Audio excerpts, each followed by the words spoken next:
Hello folks, welcome back, hope you're doing well. So welcome back to another One Piece review. This time we're covering manga chapter 1162. And we're back because Oda obviously took a week off due to his health, which is obviously more important. So a couple of noticeable things that I noticed from this chapter, which I'll get into. But I thought this was a very solid and honestly a great chapter to dive into as far as the God Valley incident. This is the kind of stuff I was hoping to get as far as like the context and added additional details that we did not know. We kind of had some idea of some of this, but we didn't really know for sure, so I like that. But I'll get into that. Let's start off with the cover page, and apparently Oda is like signaling this is the final volume of the Yamato cover story. So we got the Shogun of Wano, Momonosuke, we got Kinemon, and we got Ulti, which I was kind of hoping we get a... I don't see page 1 in this scene, but I do see what we got an adorable shot of Ulti in the background. Now I don't know if I'm reading too much into this, but she does look apologetic towards Kinemon. Kinemon's got this look of, alright, I'll let things go, but I'm keeping my eye on you. I don't know, maybe I'm reading too much into this, but it was adorable. I guess that's about as good as we're going to get, considering looks like it's going to be the final volume for the Yamato cover story. Yamato has a robe on similar to Kazuki Oden back in the day, so that's actually really cool. Now, as much as I like Yamato, if there's nothing else to drag out here, then yeah, I'm all on board for Oda wrapping this cover story up involving Yamato. Now, I did mention if something else could happen on Wano involving Teach, which I wouldn't be surprised, then Oda could have this during this cover story of Yamato, or it could happen off screen, or we could just get it shown to us in a backstory. I'm sure I wouldn't have a problem with that, considering he's showing us the God Valley incident in another person's backstory. Keep in mind, this is being told by Loki. Just keep that in mind. So I won't be surprised if that's what ends up happening. But yeah, like I said, if there's nothing else to this, then yeah, I'm all on board for Oda wrapping this cover story up. As much as I like Yamato, it is time to move on. So speaking of moving on, we got the aftermath of Rayleigh coming to Shakyaku's rescue because Rayleigh got his treasure. So Roger's like, yo, we got a dip. I'll handle things here along with his crew. Rayleigh, you get Shakky to safety. Obviously, Rayleigh's like, sure, my bad, Roger. And I love the two have a moment even during this fighting. Even Whitebeard and Shakky have like conceded to the fact that Rayleigh is the winner of this as far as like capturing Shakyaku's heart. So you got members of the Rocks like, hey, we should just go ahead and attack Rayleigh. Shakky's like, no, because Shakky would get hurt in the crossfire, which is probably true. So there you see like Newgate is kind of like, well, the treasure's still for grabs, so let's just grab that instead. They're going to lose that too. But like I said, they conceded to Rayleigh, and Rayleigh gets this moment with Shakyaku. The two of them have, I guess, one final moment in this backstory. I thought we might get a return of Saint Summers, but I'm guessing Oda's like doing away with that because he has to move this flashback on. So I'm not gonna hop on that too much, because if there's nothing to that, then why drag it out? So especially like I said, we know how things are going to end up for certain characters, so I'm glad Oda's taking that into consideration here and just moving things along. Rayleigh is about to confess something to Shakky, but due to her intuition, being intuitive as she is, Shakyaku's like, don't say another word, I know what you're about to say. I know already. So that's kind of cool, and we know she's like got insane intuition because she predicted the Bella Hancock would fall in love with Luffy. So... which ended up being true, which is how Rayleigh knew how to go to Amazon Lily after Marineford. So yeah, so that's intuitive of Shakyaku. So that's cool. We get like I said, one final moment between the two. Like I said in the last review, let's be honest, they're probably not going to get another moment in the present. So that's really cool. Meanwhile, after this, Oda cuts to the prize storeroom with two of the devil fruit chests, because he revisits the scene during the Kuma backstory involving Kuma and Ivankov, as Ivankov and Kuma snatched the fish fruit, and the pawpaw fruit, and we know which way both of them goes to. Which I'm guessing he needed to add context just to the whole scene involving Big Mom, because we know she snatches the fish fruit from Ivankov. Like I said, how different things would have turned out after eating the devil fruit. But then he is like telling Kuma to run, eat the devil fruit, then we've won, which he does, and we know all this. So it's like, I'm guessing like Oda needs to add the context as to what's going on, what's to happen next involving Charlotte Linlin, because she has the devil fruit. So I don't know. It's kind of weird, but battles are taking shape left, right, and center through the rocks and the Roger Pirates as well. We got Garp marching through because we got a group of Marines. Now, first off, two things. One, we see Garp running. I'll get to that in a second, but we see one Marine in contact on Dendamushi with somebody, asking what your orders are. And I know I'm not the only one when I thought this. He gave me Al-Qaeda vibes, so that's could be Al-Qaeda or somebody related to Al-Qaeda. We know there's a connection some way, shape or form involving Al-Qaeda and Dragon, Monkey D. Dragon. So I wouldn't be surprised if I was trying to tie that in, but that's just something I noticed. Then what do you guys in the comments below think? But that's what stood out to me here. Like I said, we also got Garp running, and he's asking Sengoku about this. Did you know about this crap? Because I guess I'm not talking about something that happened during this incident, because it goes from Sengoku talking about somewhat of a report given by a Marine. The guy vanished from Navy life somewhat afterwards, and as soon as he said that, alert signals go off in my head, because that immediately brings Emu to mind, because the first time that Sengoku even mentioned Guard Valley, he said it no longer exists. It vanished from the world. Like, we don't know what happened to it. So to tie that in with the Navy life, so maybe he discovered something he wasn't supposed to and got wiped out. Because Garp is like, this doesn't feel like a dream. They really did this. So meanwhile, we go to the rock location with Xebec, who is carrying his wife Eris, who is also holding Teach. So I thought that's kind of cool. We get more insight into her character, which I kind of was the best part of this entire chapter in my opinion. I'll get to that shortly, but she's like, Xebec put me down, because Xebec is like, we got no choice, we got to run, because we got two Holy Knights giving chase, one of which we know is Garling, and the other we haven't got a name for yet. But next to them is 4 residents of God Valley, and I thought the members of the Davy clan, but no, they were like villagers who helped Eris, Teach, and Xebec while they were there. And we see these villagers who were trying to help now have been transformed into demons, much similar to what we got in the present involving Doi and Bragi and their crew and Elbaf, because we know Gunko / Ibu pulled the same stunt. I talk about Ibu in one sentence because due to Sengoku's conversation with Garp, and now here we are with clear-cut evidence of Ibu in activities going on in Garp Valley, which I'm not surprised. Oda is progressing along here a lot sooner than I thought he would, as far as Imu's involvement. But then we see the Holy Knights. Funny, we got 3 Holy Knights in this scene. One we know is Garling. 2 other Holy Knights we don't have names for yet, and I find it very interesting.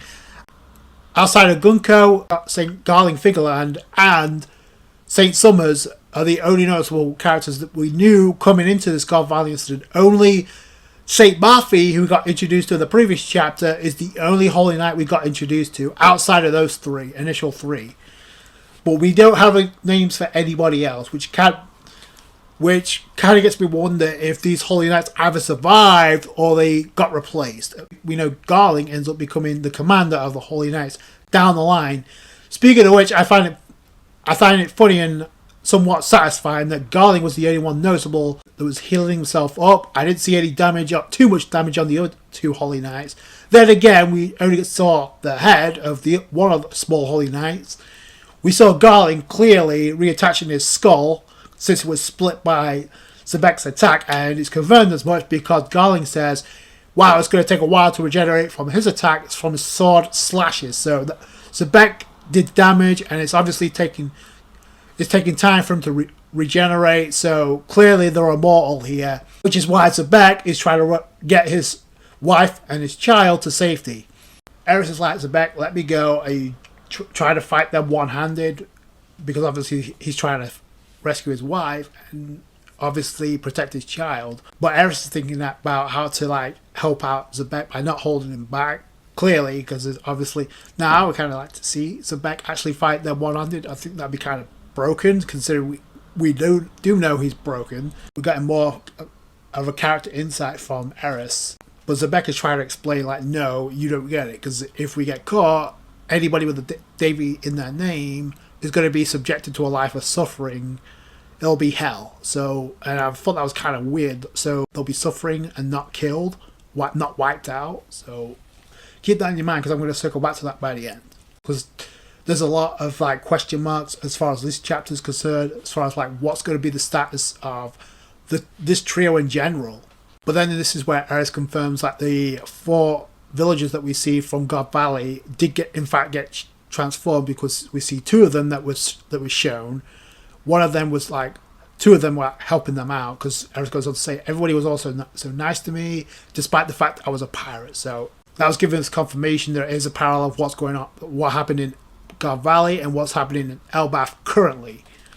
But then this is where, but Eris is like, yeah, I know the fate of our clan now that I'm a part of this clan. So she frees herself from Xebec. It's like, well, what are you doing? Eris is like, if I was the kind of woman just to cling to you and couldn't protect a single child, you never would have fallen for me, right? So, and I love the expression she gives as well. She's like smiling as she's saying that. I said we get more insight into her character, so that was really cool. Xebec is like trying to reason with her, but she's like, no, because if it look, and this is where Eris is really committed to like helping out Xebec, not be a burden here, in my opinion. Because she's like, if it looks like they're about to get me or capture me, I'll kill Teach and commit suicide. And I'm like, whoa, she just straight up said that. So she's willing to commit suicide and kill her own child, just subjected to a life of torture. I think it's pretty safe to say that Ida is the #1 mother of the year as far as 2025 is concerned in One Piece, but #2 has to go to Eris. And we just got introduced to her a couple of chapters ago, and already she's like, whoa. But then she says, we'll survive this by splitting up. Let's be on Lelucia. Xebec. That threw me for a loop, because whoa, Lelucia Kingdom. So is that the reason why the Gorosei said this must be fate, when they found out that Sabo was like contacting the revolutionaries when they hijacked the call? The Marines hijacked the call, and the Gorosei followed this, and they found out where this conversation was being held on Lelucia Kingdom, and the Gorosei said, oh, this must be fate. So is this what they were referring to, because they knew what was going on? So I don't know, I thought that was kind of interesting, considering we don't really know. We know Teach is going to survive, but we don't know about Xebec or Eris, which I'll get back into by the end, because immediately following then, it looks like Xebec is actually reasonable with this decision of Eris, because you see them running away as Xebec is like fending off Garling. So then Garling is like taunting Xebec, like, oh, you ditched your wife and child, so what will your next attack be? Meanwhile, he's looking like a goof, because he's looking on as Xebec is literally pulling his sword out. He takes a slash, and that's where Oda cuts. After we just saw the damage it did beforehand, you're just going to stand there and let him draw his sword out? So, I don't know, it's made it look like a complete idiot. But either way, speaking of idiots, we cut to Lin Lin, who has the fish fruit, and I thought this is quite a neat little twist that Oda added into the somewhat favor that apparently Kaido owed Big Mom. That Big Mom was like dangling over Kaido's life for most of it. But here we come to find out something interesting and a neat little twist. So in the midst of like giving Kaido a devil fruit, it looked like she wasn't going to hand in the fish fruit, because her intentions were to feed this fish fruit to Katakuri. And I'm like, whoa. So when she said that, I'm not the only one, and I said this when we got Ivankov with the devil fruit, who, if he had eaten that, how things would have changed. You could imagine as broken as Katakuri ended up being, how much more insane Katakuri would have been had he eaten that devil fruit. There would not be a Wano arc involving Luffy. I'm telling you, right, that would have been GG. I know a lot of people with their headcanon and gonna fanfic over that one, but it's just something to think about. Like, damn, Big Mom was really gonna feed that devil fruit that Kaido ends up having for Katakuri. And like, if Katakuri would have had that, I'm pretty sure he would have led his own crew because he would have become a Yonko himself. Unfortunately, Lin takes too long in celebrating because Kaido jumps in. I love the silhouette that Oda drew here with Kaido. He takes a swing, hits Big Mom directly in the face with that mace, and snatches the devil fruit. Now, it's kind of cool because it follows up with their characters here. Obviously, Lin was like, I guess Lin was going to give Kaido a shitty devil fruit, but just keep this fish fruit for herself, for one of her sons, because she obviously has a devil fruit. But Kaido ends up devouring it, and the course of history is going to change because of that, we know. So I love that, and I thought it was a neat little twist, but it does seem like a retcon here, because why didn't Kaido bring this up at all when Big Mom is dangling this carrot over Kaido's head for most of his life? You owe me a debt, and Kaido never once responds, hey, you never intended to hold up your end of the deal, so I just took what I needed because remember, Lin brought this on herself because she nagged Kaido, hey, they got devil fruits up for grabs, are you going? And Kaido was like, will there be a special devil fruit? So that was his reasoning for going. So Lin kind of brought this on herself. So we go from one dragon about to be born in the form of Kaido to Monkey D. Dragon himself, who's we see continuing to run away with Shanks. In the same scene, we see Eris running away with Teach. And they both share the same dialogue. I won't let you die. So are they gonna come into contact? And is that the way that Teach gets away from Guard Valley? Because Eris' number one priority is to make sure that Teach gets away. So maybe Dragon and Eris are going to cross paths, and that's the way that Teach and Shanks get away. The Dragon ends up taking both. I don't know. But it is interesting. We did see them in the initial scene when we saw Shanks' mother. And we saw Teach being comforted by her mother at the time. We didn't really get to see her until now. But yeah, I just find that interesting. And Dragon was in the apartment that Shanks' mother told Dragon, save my children. Then we go back to the prize storeroom behind the game stage, and I love why we're getting names for different landmarks throughout God Valley now. I don't know if there's going to be much of a point, considering I don't see God Valley being in existence much longer, but we see the Roger Pirates as they found a lot of the treasure, and they also found devil fruits. Meanwhile, we've got awesome members of the Rocks trying to chime in and actually get in their way, because like, we're here for the treasure too. We're not going to let you just swipe away. But then it cuts back to Garp, who is literally questioning himself, similar to how we saw his son Monkey D. Dragon a couple of chapters ago, when he decided, you know what, I'm done with this life. I'm going to help this child escape no matter what. Because we see Garp conflicted now, because he's like, nothing makes sense here, even justice. We see a scene involving a lot of the prisoners or the slaves trying to get away, and we see a marine ship open fire on a port with these prisoners. Meanwhile, as this is going on, we see Saturn himself just sitting his ass down on a cliff, looking on. But then he's been contacted by somebody as this is going on, because we see the dialogue exchange. So he's being contacted. It's like, hey Saturn, is Rox dead yet? This is egg advice, because this is exactly what happened recently, especially in the anime. Things have continued to unfold out of our expectations. And as this dialogue is going on, we see Kaido go into his dragon form for the first time ever as he's soaring into the sky. But we see Saturn's dialogue is continuing. All this intense destruction, if this continues, we risk something else being unleashed. And it's at that point the transformation really kicks in. But then somebody responds, that must not be permitted. It cuts away again to, there's a lot that goes on in this chapter, and that's a good thing. We get another scene involving Kuma and Ivankov, and Kuma is using his paw throw abilities for the first time, because he's sending these that he's freed, and he's literally giving them liberation because he's sending them away with his teleportation technique. So that was cool. We also see a panel of Ginny crying, which I thought was kind of cute as well. But then we get a wide shot distance of God Valley and we see some hockey sparks because we see, once again, we see 3 panels of Garp, Roger and Xebec. They take notice of this hockey, similar to what we got in Egghead. We see Saturn transform into his spider bull form, into his Gurgur no Mi abilities. But then we see another scene involving Garling and he's been defeated by Xebec. So, like I said, it makes him look like a complete idiot.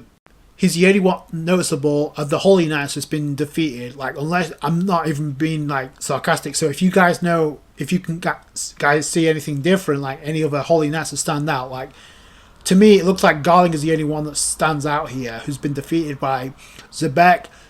Xebec looks menacing as all hell and he's like, you dare go after my family. He's not playing games here, and immediately following this he's joined up by Newgate, Whitebeard, who's like, and Xebec, his captain, is like, there's nothing much to gain here. You still gonna help? And Newgate is like, nah, I still owe you for putting all my drinks on your tap. So that was kind of cool. Kaido unleashed his dragon form for the first time ever, joining up with Newgate and Essentio, Xebec. That was kind of cool. I finally got an ability, guys. He's like an excited child trying to show his parents a good test result.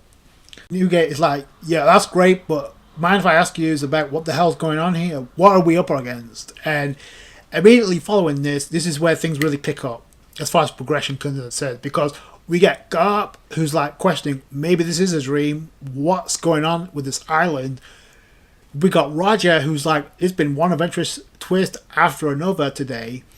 And then we got Xebec following up with Newgate's questions, like, what is it you ask? Or if I had to say it, as it's the world, but there's a twist with Saturn's Gurgur no Mi Saturn Bull form, because we see that Emu has completely taken over Saturn's body in that form, because we see Emu's eyes to end off the chapter. So, a couple of noticeable things here. Number one is the progression that Oda's going on here. He definitely amped up the pace here, which I'm all up for. The second thing that's noticeable to me, Oda focused more on the aspects of God Valley that we didn't really know about. Like, we kind of have speculation, but we still don't know. So here, Oda's giving us the context for that, which I appreciate because it's the thing that's going to stand out now. Like, we know who's going to survive this, but there's certain things, there's certain context that we don't know. This is just another element that Oda's focusing on that more in this chapter. Like I said, he did give Shakky and Rayleigh the final spotlight before he moved on at the beginning of this chapter, but then he moved things along. So I like that. I like how this chapter flowed. Tremendous chapter. Great progression. The thing that's the best part of this entire chapter for me is Eris, and the fact that Eris just stood out as a character. And like I said before, not only as a character, she may be top 2, she may be the number 2 mother of 2025 when it comes to One Piece, because the way her character was portrayed, despite the fact we haven't seen her very long, was great, and it's what Oda needed to do to give us more empathy towards not just Xebec but Teach, which I'm sure Oda's trying to do. I'm more empathetic towards Xebec and Eris than I am Teach, I'm not gonna lie. She willing to commit suicide and kill her own child just to make sure they don't get captured and tortured to a life, subjected to a life of torture, like I said earlier. So that's extreme dedication. Like Eris stood out in this chapter. Another character introduced in this flashback that stood out outside of the noticeable characters that we knew going in. The other thing to mention, obviously now Emu's a factor in this, is now having an involvement, a direct involvement, taking over Saturn's body. It's much similar to what we got with Gunko in the present in Elbaf. However, the thing with Gunko is, she was like, the moment she overheard Brooke's name, PTSD kicked in before Emu's transformation kicked in. But I also find it interesting, before that moment happened, we also got an exchange of dialogue involving the Holy Knights questioning what's going on here. We could use backup here because the Holy Land, Marijoa, is in a sea of flames right now before the transformation kicked in. Wow, what a coincidence, right? So obviously Oda is like stepping up as far as the progression. Now we have Imu's direct involvement. So when we see the Holy Knights, and in this chapter, did anyone else find it interesting that Gunko was nowhere in sight in this chapter at all? Not only in this chapter, we haven't seen Gunko in 2 chapters. But we know Gunko's here.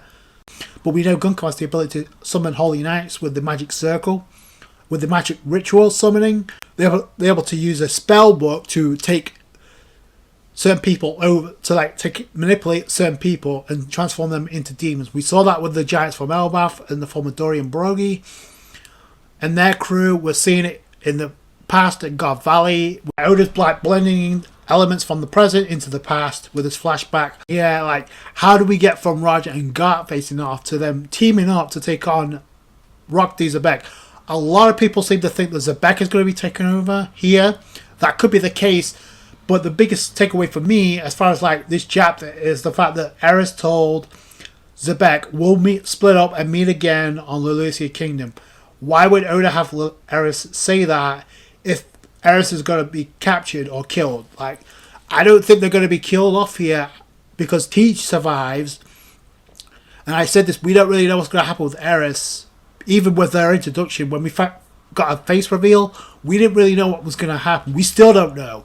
She could die, she could get killed off, or she could end up like being captured and turned into a Holy Knight.